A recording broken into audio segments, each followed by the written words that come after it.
मित्रांनो, लग्नाची बीडी आजच्या भागामध्ये आपण पाहणार आहोत की मधु ही घरी जायचे म्हणून टेन्शनमध्ये आलेली असते आणि तिला रजनी आत्या आपल्याबरोबर का आली असे आठवते आणि ती विचार करत असते की मी राघवला त्या प्रयत्नाने एकट्याला इकडे घेऊन येणार होते, पण त्या रजनीने सर्व काही पचका केला आणि आता मी काय उत्तर देऊ। आता राघव आणि रजनी घरी जाण्यासाठी निघले।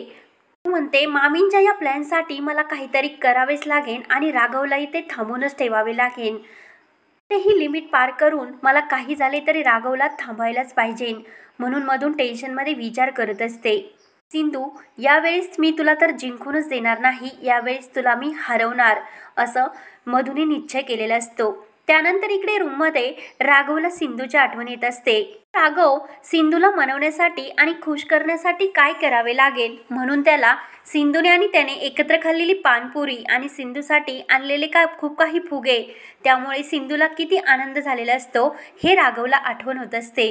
राघव म्हणतो सिंधूला आता मी फोन करू का, म्हणून तो फोन करण्यासाठी घेतो, पण नाही, नको, डायरेक्टली जाऊन मी तिला सरप्राईज देणार असे तो ठरवत असतो। त्याचवेळी राघवला घरी आलेले क्षण आठवतात आणि सिंधूला तो म्हणत असतो सिंधू मला माफ कर, पण सिंधू म्हणत असते नाही राघव सर, मी तुम्हाला माफ नाही करणार। म्हणतो अरे बापरे सिंधू, मी तुला सॉरी म्हणतो ना। तर सिंधू म्हणते तुम्ही मला न सांगता असे मुंबईला निघून गेले आणि मी तुम्हाला असेच माफ करून टाकायचे का राघव सर। राघव म्हणतो सिंधू मी तुला कॉल केला होता।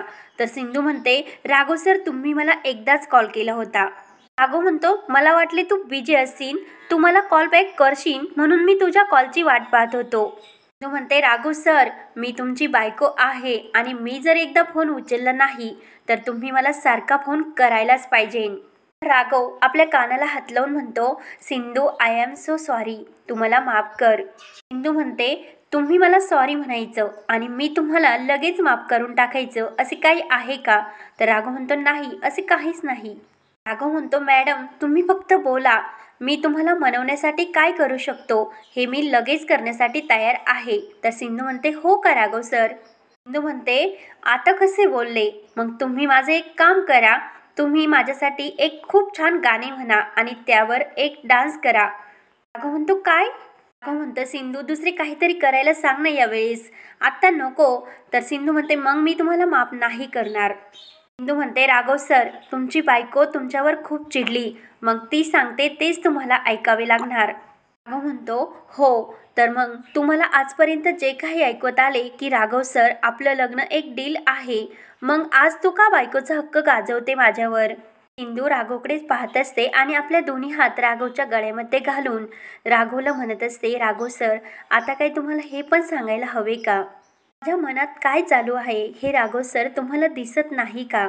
सिंधूच्या त्या प्रेमळ बोलण्याने राघव सुद्धा सिंधूमध्ये हरवून गेलेला असतो आणि त्याच वेळेस मधू येते आणि मधू राघवला म्हणते राघव। तर राघव लगेच म्हणतो काय सिंधू। राघवला वाटत असते सिंधूच आली तर ती मधू असते। लगेच रागाने म्हणते मी सिंधू नाही, मी मधू आहे। तर राघव म्हणतो सॉरी।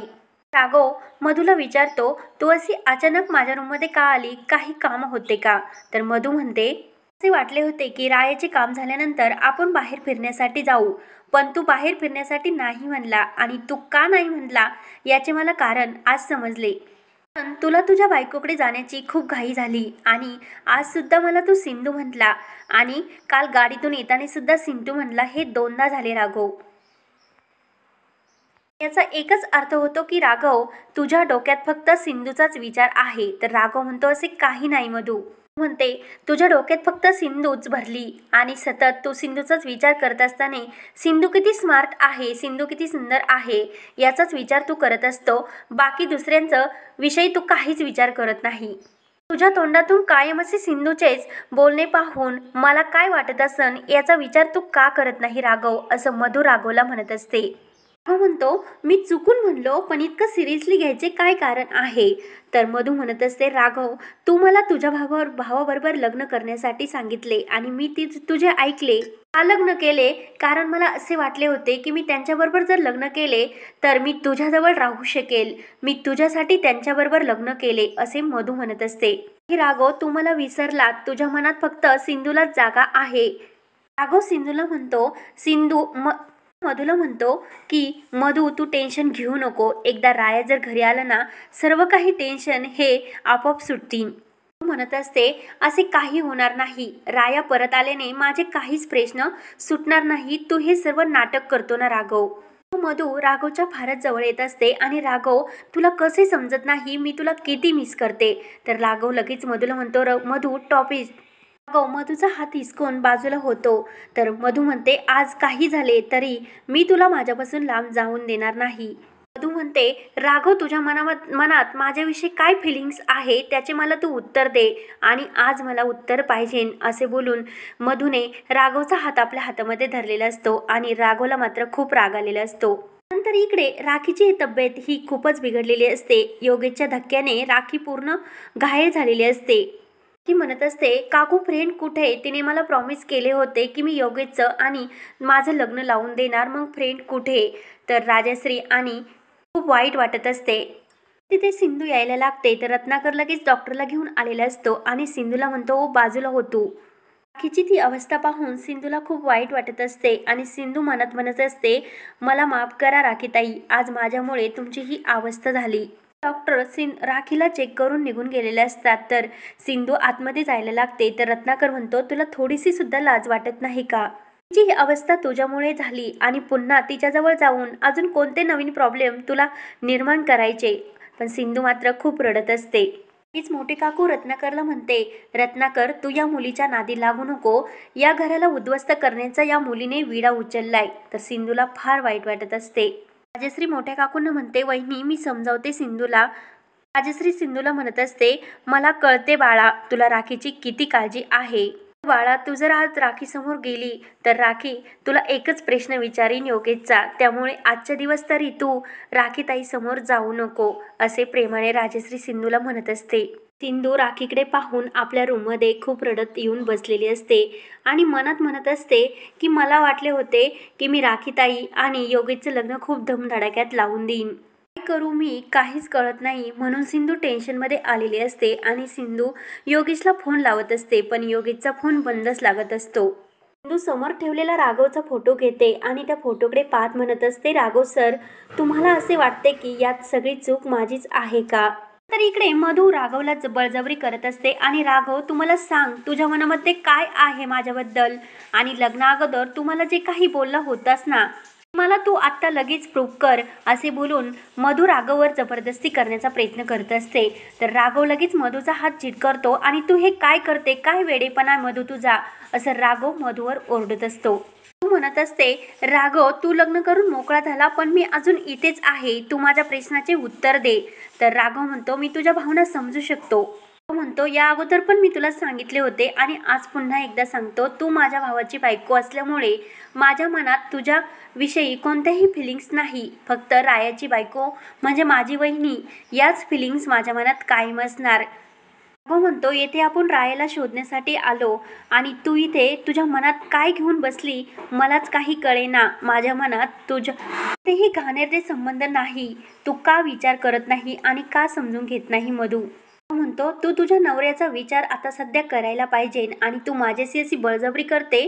तर मधू म्हणते विचार करू मी एक दिवस सुद्धा त्या नवऱ्याबरोबर राहू शकले नाही. अशा सिच्युएशनमध्ये त्या रायाबद्दल माझ्या मनात काय फिलिंग असू शकतात, मी का रायाचा विचार करू. तर राघव म्हणतो तू असे का वागते तेच मला समजत नाही. म्हणतो मधू तू खूप बदलली, या अगोदर तू मला कधीच असं रिॲक्ट केले नव्हते, तुला सर्व काही माहीत होते तरी.